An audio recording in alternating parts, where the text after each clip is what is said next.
donner cette opportunité de parler des atouts dont dispose la région de l'Ouest pour faire éclore son développement à travers le tourisme. Comme vous l'avez suivi au cours de l'exposé, après avoir posé un diagnostic et au regard des atouts naturels et culturels, la région de l'Ouest peut se positionner dans le tourisme nature, notamment l'écotourisme et le tourisme culturel. Parce que sur le plan du tourisme de nature, il y a des atouts uniques dont dispose la région, notamment des cascades, des lacs et un certain nombre de ressources naturelles qui donnent à voir tant dans la biodiversité que dans le paysage naturel.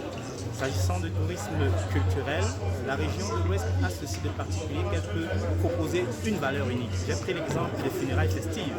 En principe, lorsqu'on parle de funérailles, on parle d'obsèques. Mais cependant, au Cameroun et dans la région de l'Ouest, il s'agit de festivités.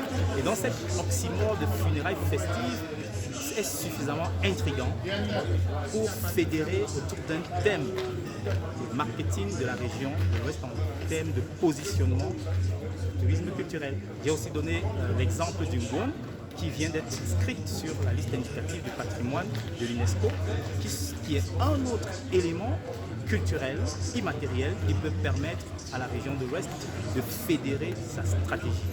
Voilà très brièvement quelques éléments qui peuvent permettre de construire au fur et à mesure une stratégie touristique de la destination de l'Ouest Cameroun. Alors qu'est-ce qui peut être les blocages, n'est-ce pas, pour Oui, alors premièrement, le développement touristique implique une multitude de parties prenantes de diverses catégories, va de l'institutionnel à la population qui doit être intégrée. Donc la difficulté peut être justement de mettre en synergie l'ensemble des parties prenantes, que chacun accepte et joue son rôle.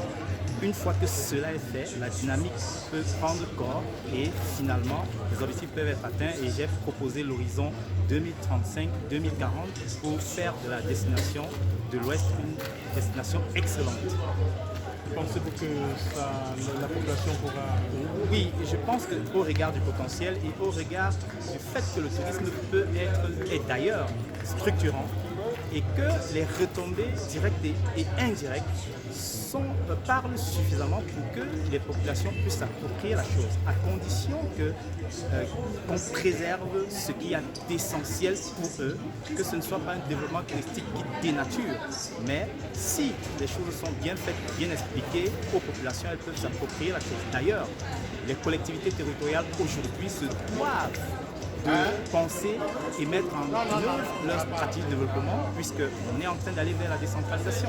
Quand elle sera effective, alors il sera presque indispensable de se mettre au travail ensemble, et je pense que c'est bien possible. D'ailleurs, la région de l'Ouest fait bien d'anticiper et de commencer aujourd'hui à réfléchir dans ce sens. C'est moi qui vous remercie.